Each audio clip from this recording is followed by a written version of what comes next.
También están aquí el capitán Marcelino, jefe de la compañía de Santoña, y el teniente José Aurelio, jefe de la unidad del Grueso. ¿Por qué escribes sobre policías? ¿Qué tiene de especial la novela negra? Vamos a ver. De especial yo no creo que tenga nada en especial. No creo que sea un género ni más interesante ni mejor que otros. Tampoco creo que el policía sea un personaje con más interés que pueda ser cualquier otra persona.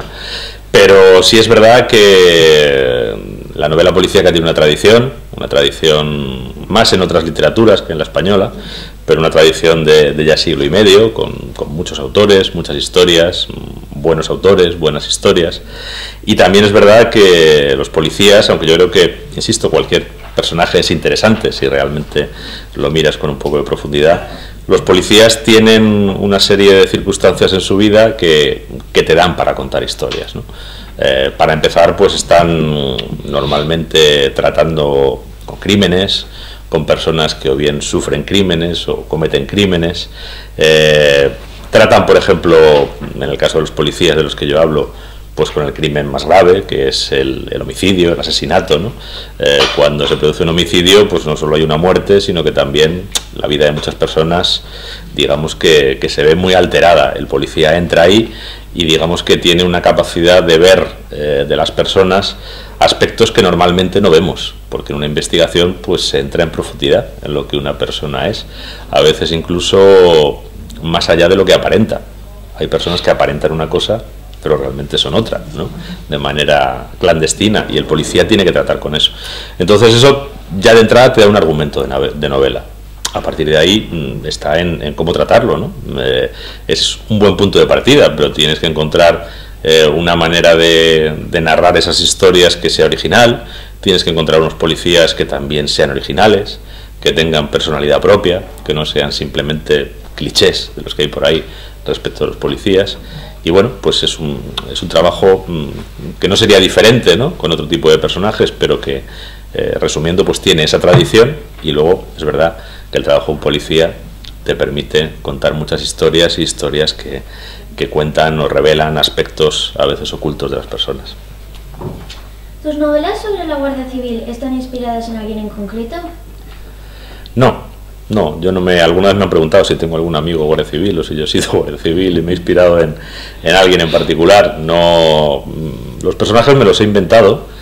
Lo que ocurre es que, bueno, antes de inventarlos, pues he procurado saber cómo es de verdad el trabajo de los guardias civiles, y sobre todo el trabajo de los guardias civiles que se dedican a investigar crímenes, en este caso a investigar crímenes contra las personas, ¿no? No he pretendido retratar a nadie, pero lo que sí he querido es que mis personajes pues tengan algo que ver con la realidad de las personas que hoy son guardias civiles, ¿no? Por eso, entre otras cosas, ahora ya se ve más normal, ¿no? Pero hace 20 años pues llamaba la atención que uno de ellos fuera una mujer. Pero es que entonces, pocos años antes, habían entrado las mujeres en la Guardia Civil.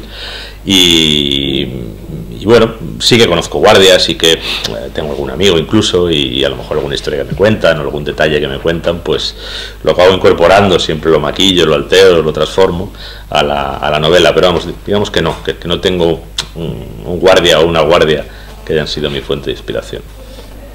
Desde el punto de vista de un guardia, ¿qué es lo más interesante de sus novelas? Bien, esta para vosotros. Esta va para mí. Bien, lo más importante para nosotros, desde mi punto de vista, es dar a conocer la Guardia Civil, no solo los guardias que vemos por ahí, sino las situaciones de investigación, de trabajo en realidad, porque se aproximan bastante se aproximan a lo que es una investigación real, ¿sabes? Y otra, la faceta humana que tienen, porque es que lo compagina las dos cosas, ¿eh? En sí es que conozcan a la Guardia Civil como es, por lo menos se aproxima bastante, ¿eh? Fijo. ¿Cuál puede ser el atractivo literario de la Guardia Civil? Bueno, puedes preguntar a ellos también. Yo te puedo dar mi opinión, pero seguramente ellos tienen más argumentos. Pues mira, para mí, te podría decir muchas cosas, pero a ver, lo voy a resumir en tres, por ceñirme. Una, la Guardia Civil lleva 171 años, casi, trabajando. Si tú te fijas en los últimos 171 años de la historia de España, han pasado un montón de cosas. y la Guardia Civil ha estado en todos esos acontecimientos históricos. Entonces la Guardia Civil como institución tiene un bagaje, tiene una tradición, tiene un camino a las espaldas que es muy interesante. Yo de hecho hace 5 años escribí un libro de 400 páginas solo con el resumen de lo que es la historia de la Guardia Civil, ¿no? de las muchas situaciones que han vivido los guardias desde 1844 en guerras, revoluciones, repúblicas, monarquías, dictaduras. Es decir, la historia de España ha sido tan variada en los últimos 171 años y los guardias han estado siempre ahí, ¿no? Eso les da un pozo histórico que, por ejemplo, España no tiene otro cuerpo policial, ¿eh? Hay otros cuerpos policiales, pero algunos son muy nuevos, o algunos, digamos que reivindican la tradición de cuerpos más antiguos, pero realmente son nuevos, ¿no? Es decir, los policías dicen que ellos vienen de la policía que montó Fernando VII en 1824, pero realmente no tiene nada que ver. O los Mossos d'Esquadra dicen que ellos vienen de un cuerpo policial que se fundó en Cataluña en el siglo XVIII, pero realmente no tiene nada que ver. Es una policía creada hace 30 años, ¿no? La Guardia Civil, sin embargo, lleva eso siglo y medio, sin dejar de existir, y con el mismo nombre, y con el mismo gorro, y no del mismo color, ¿eh? Al principio iban de azul, pero bueno, pero son los mismos desde hace, y tienen un caudal de historias enorme. La segunda, pues la Guardia Civil está en la mayor parte del territorio español. La mayor parte del territorio español corresponde a la Guardia Civil. Y en el territorio que no les corresponde, pues corresponde a la policía, o corresponde a los Mossos d'Esquadra, o a la Archancha, también están. Aunque no hagan todas las funciones, también están. Yo creo que es el único cuerpo que está realmente en todas partes del país. Y luego, pues una tercera razón, bastante interesante para un escritor. Nadie había hecho novelas con guardias civiles, con investigadores. No sé por qué, es asombroso. A mí cuando me di cuenta me pareció asombroso. Pero nadie. O sea, hay alguna novela muy marginal, muy de segunda fila que tiene como protagonista Guardia Civil, pero realmente lo que es una novela policíaca canónica, ¿no? Como normal, donde el investigador sea un guardia civil y que eso sea normal, no lo había. Y digo que me resulta asombroso porque llevan investigando crímenes desde hace muchos años, ¿no? Hay gente que piensa que la Guardia Civil ha empezado ahora a investigar, ¿no? Que antes solo iba con el capote por el camino, ¿no? Pero la Guardia Civil resolvió asesinatos hace 150 años. Hace 100 años mataron a un presidente del gobierno en la plaza de Cibeles, y el que resolvió eso fue Guardia Civil. Y eso, pues, está ahí, ¿no? Sabemos que Lorenzo ha recibido la medalla de la Guardia Civil. ¿Podrían explicar cuál es el servicio que sus novelas han hecho al cuerpo? Pues no sé. Bueno, no sé. Es una pregunta interesante. Voy a contestar yo una parte en lo que creo que puede afectar. El que den a conocer a la Guardia Civil desde un punto de vista neutro, ¿sabes? Para nosotros es importante. Entonces la Guardia Civil considera de que eso se merece algo, por lo menos una respuesta por nuestra parte hacia esa persona. Y yo creo que esa ha sido la razón por la que se le hayan dado la distinción, ¿sabes? Porque habla de una forma neutra, sin meterse en quién tiene razón y quién no tiene. Simplemente comenta lo que pasa, lo que hay, tanto en las novelas históricas, como tiene esta última de la que estaba hablando hace un momento, como en las novelas normales y corrientes. Yo creo que ese es, no sé, él sabrá más porque se lo habrán comentado. Yo tengo la sensación de que han sido demasiado generosos conmigo. O sea, me han dado una medalla, me han hecho Guardia Civil honorario, me han dado como las máximas distinciones que ellos dan, ¿no? Y incluso a mí a veces digo, oye, pues para que a un guardia de verdad le den una medalla como esta, pues tiene que hacer muchas cosas, ¿no? Y yo no soy consciente de haber hecho tanto. Yo lo único que he hecho es escribir libros sobre personajes que a mí me parecían interesantes, ¿no? Pero sí es verdad lo que dice el capitán, que claro que la Guardia Civil en la literatura española siempre ha parecido mal. O eran malos, o eran tontos, o eran las dos cosas. Y las películas igual. Si ves películas españolas donde sale un guardia civil, siempre es un tipo que lleva el gorro así puesto, que es un y que burro, se escapa un tiro. Y se escapa un tiro, y que... Bueno, hay una película española que tuvo un Oscar que empieza con dos guardias civiles, que se llama Belle Époque, empieza con dos guardias civiles, que además son suegro y yerno, y van por el camino y de repente se pelean y acaban a tiro los dos guardias civiles. Son dos personajes como medio tontos, medio grotescos, ¿no? Bueno, yo creo que sí, que claro, que es que el listón estaba muy bajo, ¿no? Que la literatura ha tratado muy mal a la Guardia Civil. Yo tampoco, en mis novelas, si leéis algunas novelas, bueno, esta novela que veo aquí, por ejemplo, hay varios guardias civiles que son delincuentes. O sea que tampoco es que yo esté, porque hay guardias civiles que son delincuentes, como en todas las policías hay elementos que se corrompen, ¿no? O sea que tampoco es que yo dé una imagen de que la Guardia Civil todos son maravillosos y limpísimos, pero bueno, lo que intento es contar con normalidad, que hay gente que se puede equivocar, que hay gente que incluso se equivoca tanto que se hace delincuente, pero también hay mucha gente que cumple con su deber e intenta prestar el mejor servicio a sus ciudadanos. Yo creo que la mayoría, honestamente, si no lo creyera no lo diría. Pero si me lo permitís, el gran acierto, y yo creo como lectora, aquí estoy hablando, cuando yo por primera vez leí tus novelas, fue el acercamiento, es esa figura del personaje y elevarlos a una categoría de protagonistas importantes, de como yo estaba habituada a leer la literatura americana, o era una lectora de Henning Mankell, la sueca, y era maravilloso esos personajes que para mí eran importantes, la cinematografía americana, el FBI, era alguien importantísimo, o sea, tú veías al FBI, eran personajes de un empaque, eran héroes.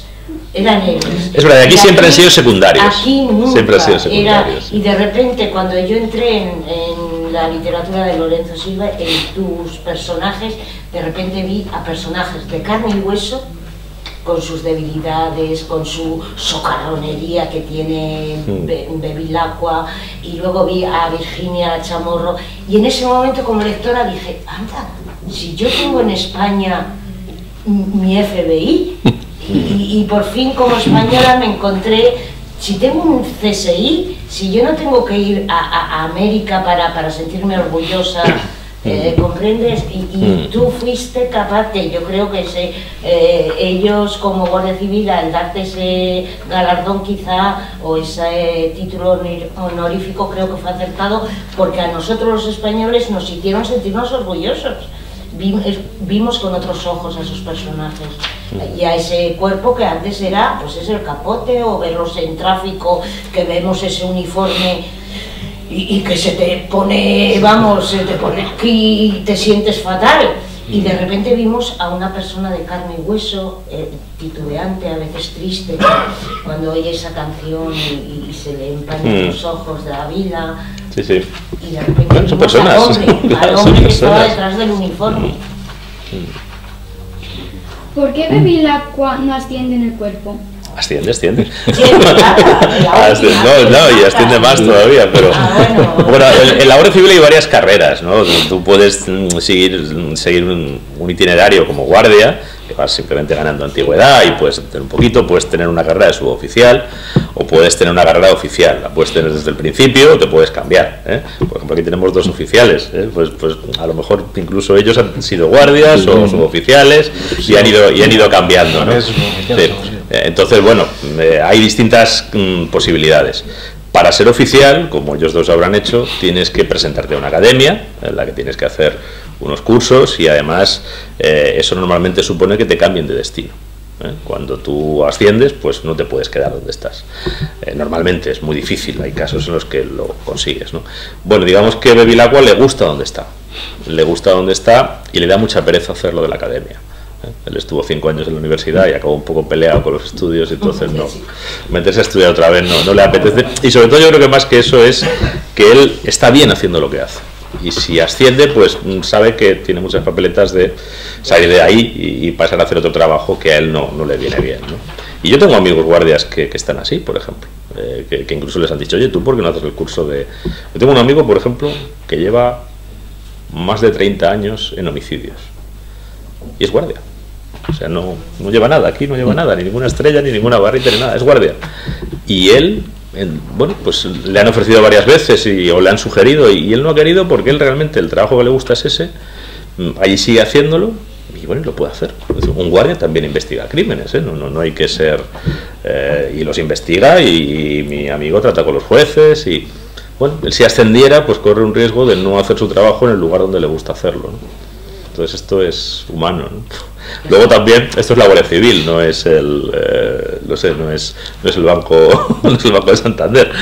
Aquí nadie se hace millonario, es decir, que por ser capital no ganas 10 veces más que un guardia, ganas, bueno, algo más, pero que económicamente a lo mejor, esto la gente lo tiene en cuenta, ¿eh? Económicamente a lo mejor si te suben un poquito el sueldo, pero tienes que cambiar de casa, se tiene que cambiar de casa a tu mujer, perder a tu mujer su trabajo, pues hay gente que hace esa consideración y decide no ascender. Ese amigo sale por lo menos en uno de los libros. ¿Cuál? El que no quiere ascender para... Sí, no puede ser. sí. Puede. Bueno, Sí, no, sí, esto sí. a mí me lo ha dicho mucha gente, ¿eh? Sí, se da. Se da muchísimo. Además, imagínate que tienen casa, por ejemplo. Que Tu hay, mujer está trabajando claro, con un puesto fijo, es funcionaria o tiene... Claro. Entonces acarrea perjuicios económicos. al Entras, final, subes a y el sargento traslado de y te familia. dicen, mira, jefe de puesto de Yaiza en Lanzarote, dices, Claro. estupendo, a la playa, pero toda la casa a volar, los colegios, el trabajo de la mujer. Es que no recuerdo el nombre de ese, pero hay una, por lo menos en una de ellas, Bevilacqua le pide información. Ah, pero eso a lo mejor, creo que eso es en un cuento, o puede ser en la estrategia del agua. Pues, pues yo ya, no te creas que me acuerdo, ya son como 3.500 páginas y ya... Que le dice, es un investigador muy bueno, pero no quiere pasar. Sí, sí, no sí. quiere salir También hay aquí. que aprobar una oposición dura, ¿eh? Sí, sí, claro, no, tienes que hacer... Hay que estar estudiando fuerte. Sí, sí. Entonces, todo Claro. influye. Entonces, eso es... Y ya te digo, yo he dicho, él tiene los dos motivos, ¿eh? Que no quiere cambiar de unidad y le da pereza estudiar. Claro, Es así. claro. ¿Desde pequeño estabas decidida a ser escritor? Pues depende de lo que entiendas por pequeño. Con 13 años yo estaba convencido de que me gustaba escribir. De que quería ser escritor, pues supongo que con 15 o 16 años. ¿Qué hace falta para ser escritor? Pues muchas cosas, ¿no? Primero te tiene que gustar. Hay trabajos que te gustan o no los puedes hacer. No sé, hay cosas que puedes hacer solo por dinero, ¿no? Pero esto para empezar no está bien pagado, normalmente, ¿no? Te pide muchísimas horas. Escribir un libro lleva cientos, miles de horas. Y además no puedes tener prisa. Si tienes prisa lo haces mal. Si tú has escrito un libro y lo has repasado 100 veces y no te gusta y te da pereza volvértelo a repasar 101 veces, pues no puedes ser escritor. Entonces te tiene que gustar. Para empezar te tiene que gustar. Luego creo que tienes que ser un buen lector. Si no eres un buen lector no puedes ser escritor, porque no conoces la herramienta. Es como si un músico no sabe tocar el piano, ¿no? O no se ha ejercitado lo suficiente. Entonces tienes que ser buen lector. Y luego pues yo creo que también tienes que... A ver, hay muchas cosas más, ¿no? Pero por ejemplo si escribes, también hay muchos tipos de escritores, ¿no? Pero por ejemplo si escribes historias o si escribes novelas, yo creo que necesitas tener curiosidad por el mundo que te rodea. También tienes que tener curiosidad por la gente. Tienes que ser buen observador. Y también tienes que aprender a escuchar a los demás, que eso es muy difícil. Y sí, es muy difícil porque todos estamos muy ocupados con nuestros propios asuntos, ¿no? Entonces olvidarte de tus problemas para ponerte a tratar de entender cómo vive la vida de otra persona, qué le preocupa a otra persona, qué quiere otra persona, qué teme otra persona, ¿no? Eso requiere un esfuerzo que si no eres capaz de hacerlo, pues al final lo único que puedes hacer es escribir sobre ti. Y sobre ti pues puedes hacer un libro, 2, o como mucho 3, no hay material más, ¿no? En la vida de una persona que para hacer 2 o 3 libros. Entonces para mí esto último es quizá, no voy a decir que más importante, todo es importante, ¿no? Pero para mí esto último es tan importante como por ejemplo ser buen lector. Hay gente que cree que solo con el idioma, con el manejo del lenguaje y leyendo muchos libros se hace escritor. Se puede hacer a lo mejor un buen prosista, pero ser un buen prosista no es ser un buen novelista, por ejemplo. ¿Hay que tener alguna habilidad o un talento especial? Esto es lo de siempre, ¿no? Si uno nace con un don, yo creo que hay que nacer con una cierta predisposición y con unas ciertas cualidades, ¿no? Y que si no las tienes en absoluto, pues es muy difícil que el entrenamiento te sirva, ¿no? No sé, a mí de pequeño me gustaba mucho el baloncesto, pero me di cuenta de que pivot no iba a ser nunca, por mucho que me pusiera, ¿no? Entonces, bueno, pues supongo que si no tienes una mínima predisposición, por mucho que te empeñes, no la vas a sacar, ¿no? Pero a partir de esa predisposición, desde luego, uno se entrena. Y el practicar y el escribir es decir, que no vale simplemente con unas dotes, ¿no? Que esas dotes las tienes que cultivar, y las tienes que cultivar durante mucho tiempo. Yo creo que es muy difícil. Mira, yo empecé a escribir con 13 años, estaba escribiendo novelas con 15 o 16, y yo creo que la primera novela mía, que me parece que se medio puede leer, la escribí con 25. O sea, tardé 10 años en aprender a escribir una novela. Y creo que no se puede tardar menos, además, salvo gente muy excepcional. ¿Cuál crees que es tu mejor novela? No lo sé. No tengo ni idea. Yo te puedo responder a otras cosas. Sé cuál es la más corta, la más larga, la que más ha vendido, la que menos, la que más esfuerzo me costó, pero eso no es un indicio, ni ninguna de esas cosas que te acabo de decir es un indicio, ¿no? Que una novela se venda más no quiere decir que sea mejor. Que una novela te cueste más esfuerzo tampoco quiere decir que sea mejor. A lo mejor quiere decir que no te lo planteaste tan claramente como otras novelas, ¿no? Yo hay novelas mías que sí que reconozco que han tenido una importancia especial, pero no considero por ello que sean mejores, ¿no? Pues por ejemplo, para mí ha tenido una importancia especial una novela que se llama La flaqueza del bolchevique, porque fue finalista en Nadal en el año 97, porque es la primera novela con la que yo me di a conocer. Hasta esa novela a mí no me conocía absolutamente nadie, vamos, fuera de mi casa y mi barrio, ¿no? Y con esa novela realmente me di a conocer, y a partir de ahí para mí ha sido todo mucho más fácil, ¿no? Cuando ya te haces un pequeño nombre, pues ese nombre atrae atención, ¿no? Y eso fue esa novela realmente la que lo consiguió, ¿no? O también, pues para mí fue muy importante la primera novela de Bevilacqua, que era un experimento realmente. Hacer novela policíaca en España con guardias civiles era casi un experimento, ¿no? Y sin embargo, pues es una novela que a mí me ha abierto un camino enorme, ¿no? Pero bueno, hay otras, por ejemplo, que se han leído menos y que han tenido menos repercusión y que para mí han sido muy importantes también, ¿no? No sé, yo tengo una novela, por ejemplo, sobre la guerra de África, que para mí fue muy importante porque en buena medida es la historia de mi abuelo. Mi abuelo estuvo 6 años en la guerra de África y se libró de milagro. Lo normal es que lo hubieran matado allí, ¿no? Y entonces buena parte de su historia yo la he ido reconstruyendo, no por él, porque él no contaba mucho, sino por compañeros suyos, por mi padre, y era una historia que a mí, bueno, es una historia de mi familia, es una historia, pero no solo de mi familia, es una historia de muchas familias españolas que tuvieron a mucha gente en esa guerra y sobre todo de muchos que no volvieron, que mi abuelo tuvo la suerte de volver, pero muchos no volvieron, ¿no? Y esa novela yo le tengo, que se llama El nombre de los nuestros, le tengo especial cariño porque eso es la historia de mi abuelo y es la historia de muchos españoles olvidados, ¿no? Mucha gente que se murió allí y que hoy nadie lo recuerda, ¿no? Mucha gente le preguntas por la calle y ni sabe que hubo una guerra en África en la que fueron cientos de miles de españoles y en la que murieron decenas de miles de españoles. ¿Cuál ha sido la más difícil de escribir? La más difícil ha sido La sustancia interior, que es una novela, primero yo era muy joven, es una novela que es como una especie de teoría sobre todo, que intenté hacer pues con un par de narices con 24 años, ¿no? Y claro, me costó mucho, estuve 4 años escribiendo esa novela, escribiéndola y reescribiéndola. Esa novela la he reescrito como 100 veces probablemente, y es la más larga además de las que tengo, ¿no? Yo no soy muy partidario de los libros demasiado largos, creo que los libros demasiado largos se mete al final mucha paja, ¿no? Y esa novela, por ejemplo, mi gran trabajo fue que a mí me salió mucho más larga, y yo lo que hice fue quitarle como una tercera parte a la redacción original. Y en eso sí, pero yo la novela al final yo estoy contento con cómo quedó, precisamente porque hice eso, porque le quité esas 200 páginas que le sobraban, pero me costó mucho quitarlas. El papel de la imaginación a la hora de hacerse escritor, ¿cómo lo valoras? Yo creo que yo creo que la imaginación lo es todo.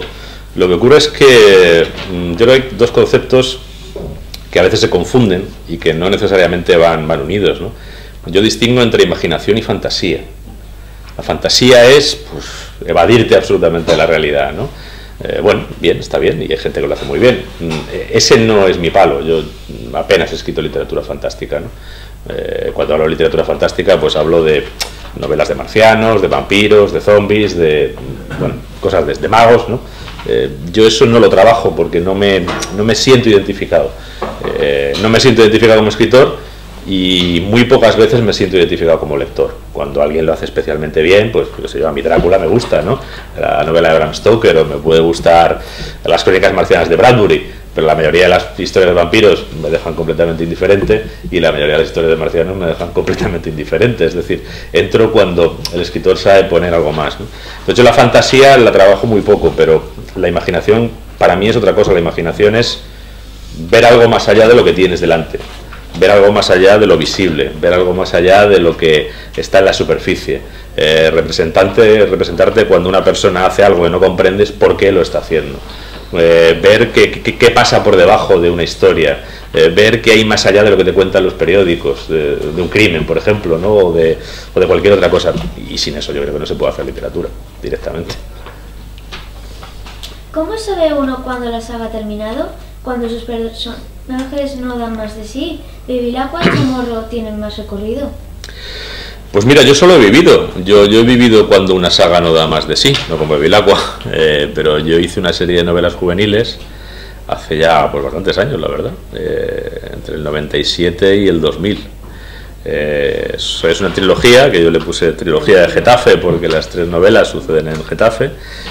Son 3 novelas que se llaman Algún día cuando pueda llevarte a Varsovia, El cazador del desierto y La lluvia de París. La lluvia de París, lo tenemos aquí, sí, que lo cogimos para segunda. Bueno, pues es la historia de 3 chicas de Getafe, ¿no? Y entonces yo escribí una novela donde la protagonista era una de las chicas, otra novela donde la protagonista era la segunda y otra con la que me quedaba, ¿no? Cuando empiezan tienen 14 años, cuando terminan tienen 17. La serie fue muy bien, se sigue vendiendo y se sigue imprimiendo 18 años después, que eso prácticamente es imposible en España, ¿no? Y me dijeron de la editorial, oye, ¿por qué no sigues? Y digo, pues no sigo porque es que no hay más. Es que yo ya he contado lo de las 3, es que ya estos libros hablan de cómo 3 chicas, digámoslo así, se hacen mayores y es que ya son mayores, es que ahora ya no tengo nada que contar, no lo voy a alargar más. Entonces, bueno, ¿cuándo se acabará Bevilacqua? Pues hombre, Bevilacqua lo tiene muy fácil, lo van a jubilar, eso es decir, se puede reenganchar hasta los 61. Sí, lo sé. Bueno, yo voy a ver cómo te lo hagas, si estamos. Voy a dejar que esté todo lo que pueda, ¿no? Que esté por lo menos hasta los 61 y luego, pues no sé, lo mismo lo utilizan de consultor informal y demás, pero hay un momento en que Bevilacqua se jubilará y ya está. Y eso es todo. Como sus compañeros son más jóvenes, pues no sé, me quedan los compañeros. Quedará Chamorro de jefas, quedará Chamorro de jefas, sí.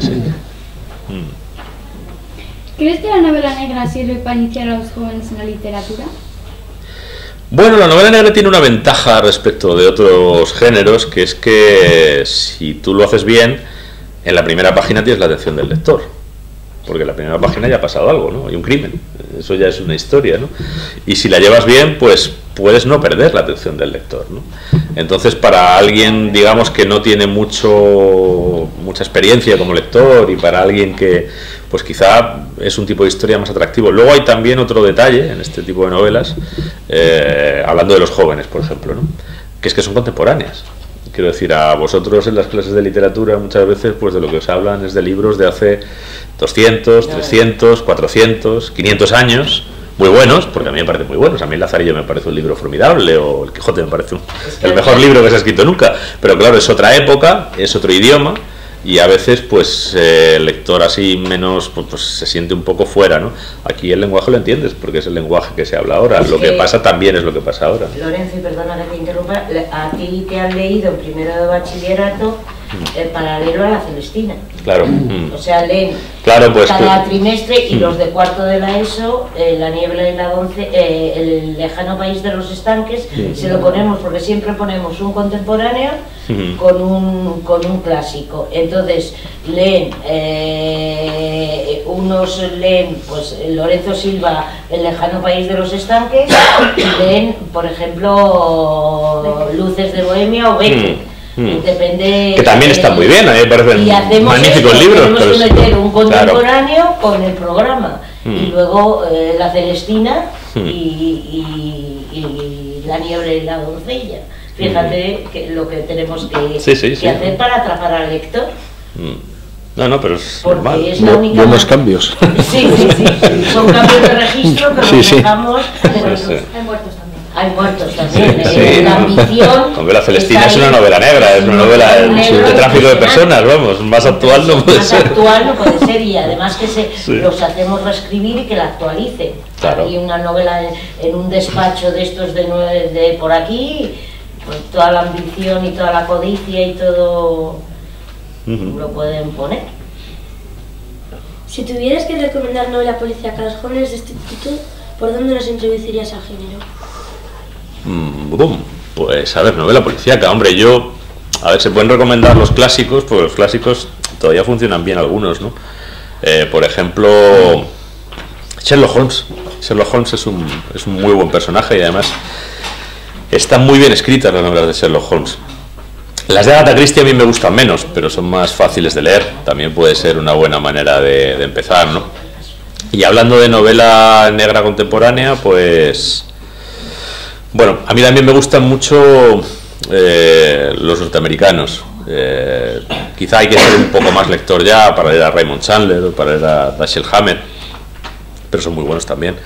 Y luego contemporáneos, pues no sé, ¿a quién recomendaría yo de los contemporáneos así españoles para pues no sé, mira, hay un escritor que escribe muy bien, la verdad que tiene muy buen estilo, que se llama Domingo Villar, que tiene solo 2 novelas. Sí. Pero está bien. Ojos de agua y La playa de los ahogados. Sí, pero además los personajes tienen bastante sentido del humor y sobre todo escribe muy bien. Esa podría ser una buena recomendación. Pero a mí me parece, parece una adulación. ¿El qué? Que me gustó mucho Villar, pero es un poquitín más flojo. Bueno, a ver, lo que tiene Domingo es que sus novelas son menos realistas y él, digamos que no se ha metido tanto en lo que es la realidad del trabajo policial, ¿no? Pero bueno, pero literariamente están bien. Sí, literariamente están bastante bien. Yo después de ya cuando se agota todo, es como lo que pasa con toda la novela policíaca escandinava, cuando ya no tienes más, pues Camila Ladner, cuando ya no tienes más. Pero lo mismo pasa con Domingo Villar, que me gusta mucho. Pero luego ya novelas un poquito más duras, si queréis leer novelas más duras, pero claro, con la edad que veo que tenéis no me atrevo yo, no me vayan a... Hay novelas más duras para cuando seáis mayores. Yo siempre lo digo, esto no lo debéis leer. Entonces es lo mejor para que alguien lo lea. Yo cuando me decían esto no lo debes leer era lo primero que me leía, pero bueno. Pero hay libros así más duros como son los de Carlos Zanón. Tiene uno que se llama No llames a casa, que está muy bien, la verdad. Es muy dura la historia, pero está muy bien. Hay otro chaval bastante joven que se llama Claudio Cerdán, que tiene una novela que se llama 100 años de perdón, que el protagonista es un policía corrupto. Un policía corrupto, malísimo, es un sinvergüenza, un canalla, pero consigue que te preocupes por lo que le pasa al canalla, ¿no? O sea que tiene bastante mérito. Claudio Cerdán se llama este. Y bueno, pues no sé, esos dos por ejemplo. Perdona, Lorenzo, ¿qué opinas de Don Winslow? Bueno, a mí Don Winslow me parece probablemente ahora mismo el mejor de los norteamericanos en sus novelas buenas. Lo que pasa es que tiene un montón de novelas y tiene muchas que son de hace muchos años, cuando no era tan bueno. Pero El poder del perro, que es una historia sobre el narcotráfico en México, eso es un novelón. Yo creo que es la mejor novela negra que se ha escrito en Norteamérica en los últimos 30 años. Y además te ayuda a entender por qué México está como está, que habréis visto alguna vez en el telediario lo que pasa en México. Pues este te lo cuenta y te lo cuenta muy bien, la verdad.